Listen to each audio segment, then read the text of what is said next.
When it comes to ranking a top 100 podcast, most people just want to know what they need to do. But even then, most people still won't see results, even if I gave you the exact steps and told you what to go do, because what they haven't realized is that what prevents most people from being in the top 100 isn't what they aren't doing, but rather what they are doing right now that's causing the problem. So we need to address that first and make you aware of it so you can stop doing it. Because just by stopping making these mistakes, the chances are you don't even realize you're making could already bring about massive transformation for you. And it's going to clear the path for you to be able to grow a top 100 podcast. Welcome to Insider Secrets to a Top 100 podcast. I'm your host, Courtney Elmer. Let's make your business binge-worthy. For the longest time, you and I have both been told that short-form content is the most effective way to rapidly grow a following online. So we tend to naturally think that a bigger following means more money, because a bigger following means more sales. So what do? We post reels and stories and carousels and TikToks and tweets and LinkedIn's and threads and YouTube shorts. And oh my gosh, if your audience still isn't growing consistently and you aren't getting DMs in your inbox every day, you start to wonder, what am I missing? People aren't asking to work with you. You're pouring tons, hours of every week into creating content that goes unnoticed because it's getting buried in the news feed in less than 24 hours. And that's because short form content is the worst way to build your audience and make sales. People's attention spans are shorter than ever. And that's why you've probably thought that short form content is what your audience wants to see. And I get that. But is your audience watching Instagram Reels or TikToks to be educated and to learn something? Or are they watching those to unplug and to check out and to be entertained, to be distracted? And this is why most experts get frustrated with the short form content game, because you're someone who has a depth of knowledge to share. You've got a really important message and you want more people to hear it. More people need to hear it. But short form content, by its very nature, limits your reach. Because if short form content were the fastest way to grow your audience and get new clients, then wouldn't it be true that every business owner with an Instagram account who posts 7 times a week would have hundreds of thousands of followers and be making millions of dollars by now? Like, we both know that's not the case. So saying that short form content is the only way to grow a following online fast is kind of like saying live launches are the only way to make $1 million in your business. And we both know that's not true. Now look, back in 2006, if you can remember back that far, Tim Ferriss was trying to figure out how to get the word out fast about his upcoming book release, The 4-Hour Workweek. The chances are you've heard of that book. You might have read that book. It was a bestseller then. It remains a bestseller today. But what I bet you didn't know is how Tim got that book on the bestsellers list. See, when he was about to launch this book, he asked himself one question that changed the entire trajectory of his book launch. You want to know what that question was? The question was, what's the least crowded channel? His book became an instant bestseller, and it still is today, 16 plus years later. So, if you're someone who's been posting to social media diligently, meaning 3 or 4 or more times a week, and you're still not getting DMs every day from people asking how to work with you, maybe the problem isn't your content. Maybe it's the type of platform you're posting it on. So, how do you build your audience and generate consistent income from it? Well, why do you think people like Alex Hormozy and James Wedmore and Amy Porterfield all have podcasts? Because for them, it's not about working more. It's about working more efficiently. And with a podcast, they can share their thought leadership content once And it lives on 24/7 as an avenue for someone to find them and enter their world for years to come. Every podcast episode they create is a new avenue of discovery for a potential lead to find them, whether that's today, tomorrow, a year from now, 5 years from now. And they share that content once and then leverage it as the source of all their other social media content. And you see this all the time. Go check out James's account or Alex's account on Instagram. You will see videos of them in front of a podcast mic where they're creating that content once for their podcast. And then it's getting shared across all of their channels. And what this does is it allows them to leverage their time, frees up their time to focus on more important things in their business.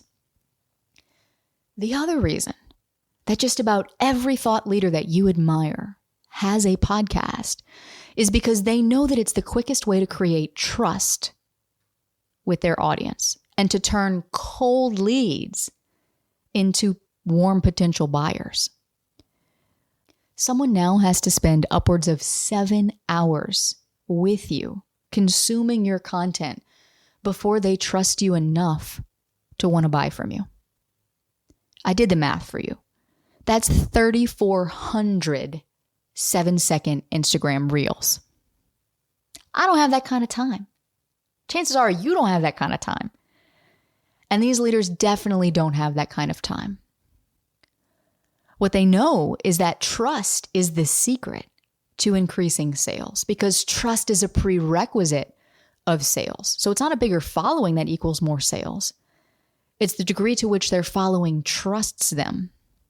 And there's no faster way to build trust and to build a relationship than through a podcast. Think about it. If you listen to podcasts, chances are you feel like you know that host, even if you've never met him a day in your life. And if you listen to enough of their episodes, you get a pretty good understanding pretty quickly what they value, what they stand for, what they believe in. And you're either going to agree with it or you're not. And if you agree with it, chances are you're going to keep listening. You're going to continue developing that relationship. And every episode you listen to is going to deepen the trust that you have in that host, to where when the day comes that that host says, hey, here's the problem that I help people solve. Do you have this problem? And you have that problem, you're going to go, yes, can you help me solve it? So here's the deal. You can either keep focusing all your time and energy on short form content, competing with billions of users for your ideal listener's attention, or you can stand out simply by finding a platform, like a podcast, that can help you create the greater income and impact you want. And this is the secret to standing out online as an in-demand thought leader. So what I want you to do right now, before we go any further, before we learn how to make a podcast successful, how to get it in the top 100, how to convert listeners to leads, and all of that good stuff, which we are going to cover in the episodes ahead, what I want you to do right now is I want you to promise me that you're going to stop focusing purely on short form content.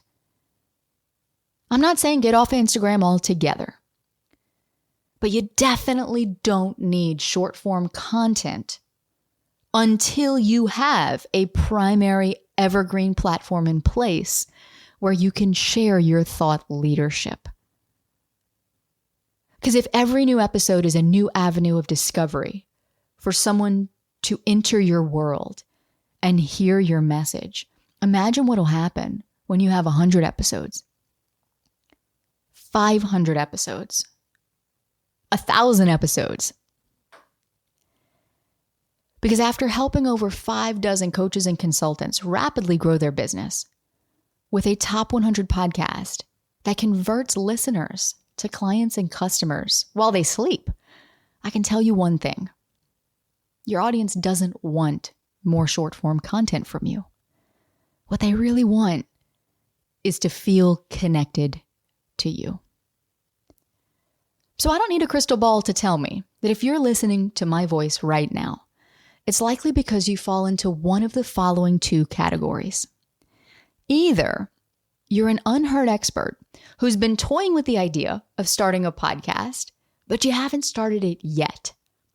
Or you're someone who has started a podcast, but it's not growing like you expected. So therefore, you're a thought leader who's not yet being acknowledged as a thought leader in your niche. You want to be a top 100 host, but you aren't sure how to get there. You aren't sure what you're missing. And if you're stuck here, then chances are good that you're experiencing some very specific problems in your business, which are caused by some very specific mistakes. So if you haven't launched a podcast yet, then chances are right now you are burnt out AF from having to post 3 to 4 to 5, 10 times a week, constantly coming up with content ideas that drive zero sales because your content either disappears or gets buried in the newsfeed in less than 24 hours. And maybe you've thought about starting a podcast every month or two, but you're afraid that the tech is too complicated, or because you're really busy that you're not going to have time to keep up with it, or that you're going to run out of things to talk about, which, gosh, if you're going to be using a podcast as a way to expand your thought leadership and suddenly you don't have any thought leadery things to talk about, how embarrassing, right? We don't want that to happen. Or maybe you bought the mic, but it's been more than 30 days and that mic is collecting dust on the shelf in your office closet because you haven't been able to hit record, because you want to do it right. You want to make this thing successful and you don't want to waste your time launching a show that nobody listens to. Or if you're someone who has launched your podcast, you started it 6 months ago or more, and you have been dedicated. You've been publishing at least a new episode every single week. You haven't missed, but you're still getting less than 1,000 downloads per episode. And for the life of you, no matter what you try to grow your show, you can't figure out why it's not growing. And you might get a new review every month or two. People DM you on Instagram and they're like, "Oh my gosh, I love your show. It's so good. Thank you so much. It's so awesome." And they tell you they love listening. But you still feel like you're in an empty room talking to yourself. And for the time and energy that it takes to do a podcast, you want to be talking to thousands of people, not hundreds. And even though you know that everything that you share in every episode is your best stuff, it's highly valuable, only 1 or 2 listeners have ever reached out asking, "How do I work with you?" And so you aren't yet seeing any return on investment of your time. So if you're nodding along because you relate to any one or more of the problems that I just shared, what you might not realize is that all of these problems are tied to a very few core mistakes. Now, these mistakes are one of the biggest reasons why 88% of podcasters fail before their first full year of podcasting. So if you want to succeed as a podcaster, it's important to know what these mistakes are so that you can avoid them. The first and foremost being, especially if you haven't started your podcast yet, that chances are you've been focused purely on short form content with no long form content strategy in place to attract customers and to drive sales on evergreen and position you as the in-demand thought leader in your niche. And look, you can't possibly generate sales and add real value and create connection and build trust in a 7-second video or a 100-word caption. It's very difficult to do. It takes a very long time. And chances are you'll burn out before you get there. And all that effort that you spent pouring into that short form content creation will be for nothing. Another mistake, and I see this one all the time, is trying to grow your following on 2 or more social media platforms simultaneously. But these platforms aren't working together as one cohesive system. So right now you might think that you don't have time to start a podcast, but really it's because you're spending all that time on ineffective marketing strategies that aren't giving you the results that you want. And if you have a podcast, then you've probably been told somewhere along the way that consistency is the key to growth in the podcasting space, as it is in every area of life, right? Consistency, consistency, consistency. But the reality is, if you're not sure how to clearly communicate what makes your podcast worth listening to and create subconscious demand for your content, then you're going to lose listeners to your competitors. Because despite what you might have heard, consistency is not the name of the game in the podcasting space. Differentiation is. And if you've got a podcast that isn't growing, it's not because you haven't tried. In fact, you've poured your heart into sharing those episodes on social media, doing email marketing, doing SEO. But of all the things that you're doing right now, you have no idea which one is creating the most impact, if any. Because without a comprehensive growth plan in place, you have no way of knowing which one of these is actually impacting your downloads, and more importantly, your listener conversions.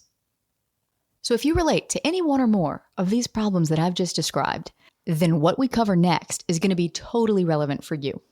Because here's the thing, most people's marketing within their business is a mile wide and an inch deep.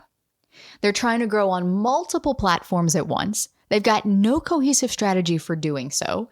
Nothing is working together. Everything's in silo. They're trying to grow on Instagram and run Facebook ads and start a YouTube channel and grow their email list. Oh, don't forget about LinkedIn articles. What about Twitter? Did we forget about Twitter? Hello, Pinterest. Can't forget about SEO. And it's no wonder people are burnt out posting to all of these channels every week, trying to come up with content that ultimately doesn't convert. And this is why most unheard experts wind up becoming the best kept secret in their industry. But now I want you to imagine that you've got a podcast, and your podcast is like the glue that cements everything together into one cohesive, highly effective marketing machine. So now, instead of trying to grow 3 or 4 or 5 or 12 different platforms, you just have to focus on growing one. Imagine how much time and mental bandwidth that's going to free up for you. Because not only will your podcast become the driver of leads to your email list and your programs, it will also provide the content for every other platform that you're trying to grow right now. But in order for this to happen, the caveat is that your podcast actually has to do its job of attracting new listeners and keeping them listening and converting those listeners to leads. Otherwise, it won't work. So, if you want to launch a top 100 podcast that increases your visibility and helps you reach a global audience with your message, and ultimately gets more clients enrolling into your programs while making you the in-demand thought leader in your niche, then there are 3 things that you're going to need. So come on over with me the next episode, and I'll show you exactly what they are.